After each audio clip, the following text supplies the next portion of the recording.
অন্তর্বর্তীকালীন এই সরকার নিয়ে বেশি আনন্দিত হবার কোনো কারণ নাই, আবার ব্যতীত হবারও কোনো কারণ নাই।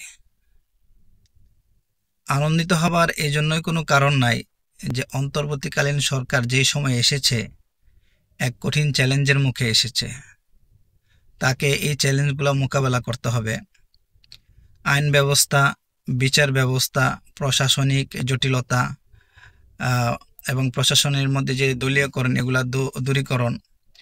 তারপর হয়েছে আপনার অর্থনৈতিক সংকট, অর্থাৎ ব্যাংক খাতে যে ধরনের একটা সংকট তৈরি হয়েছে, এই সংকটগুলা ওনাকে দূর করতে হবে।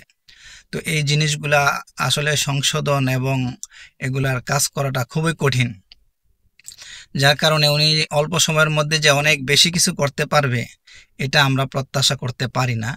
তবে উনি যদি ওনার দক্ষতা, মেধা এবং সকলের সাথে পরামর্শ করে যদি কাজগুলা অনেকটা এগিয়ে নিয়ে যায় এবং সুন্দরভাবে একটা দিক নির্দেশনা বা একটা সুশৃঙ্খল একটা কাঠামো তৈরি করে যায়, তবে সেটা হবে আমাদের জন্য সৌভাগ্যের বিষয় এবং জাতির জন্য হবে একটা কি কল্যাণকর দিক হবে, এবং উনি জাতির কাছে একটা আদর্শ এবং জাতির একটা ইতিহাস হয়ে থাকবেন।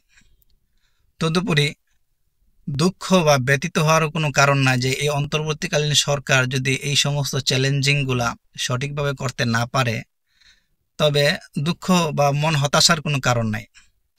কারণ এর আগেও বিগত 20-25 বছর আমরা যে শাসনগুলা দেখেছি, যে যাদের শাসনগুলা দেখেছি, আমরা বেশি একটা উন্নয়নের মুখ দেখি নাই, বা মানুষ তাদের কি বলে অন্ন, বস্ত্র, বাসস্থান বা মৌলিক যে অধিকারগুলো, এগুলোও কিন্তু সুষ্ঠুভাবে পায় নাই, বা মানুষের যে অধিকার এবং কি বলে বাক স্বাধীনতা এবং মানুষের যে একটা ইচ্ছে স্বাধীনতা, এই স্বাধীনতা ছিল না।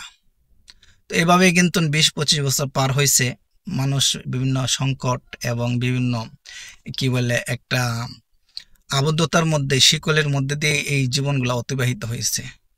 তো অনেক কিছুই পাওয়া হয় নাই। তো যার কারণে উনি যদি বেশি কিছু আমাদেরকে নাও দিতে পারে, এই জন্য আমাদের কোনো আফসোস নাই, আমাদের কোনো এটা নিয়ে হতাশ হওয়ারও কোনো কারণ নাই। কারণ এর আগের সরকারগুলো সবাই যার যার মতো, যার যার নিজের কি বলে সামানা গুছায় নিয়েছে, জাতিকে খুব কমই দিয়েছে এবং মানুষ স্বস্তিতে বসবাস করতে পারছে খুব কমই। যেই আসছে যার যার লোকদেরকে ইয়া করছে, সায় দিছে, বা যার যার লোকদেরকে তার নিজে অধীনস্থ এবং বিভিন্ন প্রতিষ্ঠানে তাদেরকে নিয়োগ দিয়েছে, এবং যার যে দলের লোকরাই প্রাধান্য পাইছে। অন্য সব জনগণ বা অন্য সব লোক যারা কোনো নিরপেক্ষ, তারা সবসময় অবহেলিত এবং অবাঞ্ছিতই রয়ে গেছে। তো কাজেই এই সরকার যতটুকু করতে পারবে, আমরা চাই সরকার আন্তরিকতা নিয়ে যতটুকু পারে এই কাজগুলা আমাদেরকে গুছায় দেওয়া যাক, যাতে পরবর্তী নির্বাচিত সরকার আসলে তারাও একটি সুষ্ঠু কাঠামোর মাধ্যমে দেশকে সামনের দিকে এগিয়ে নিয়ে যেতে পারে। বন্ধুরা, আপনার কি মনে হয় যে অন্তর্বর্তীকালীন সরকার ডক্টর মোহাম্মদ ইউনূস উনি যে চ্যালেঞ্জিংগুলো আছে সবগুলো বাস্তবায়ন করতে পারবে?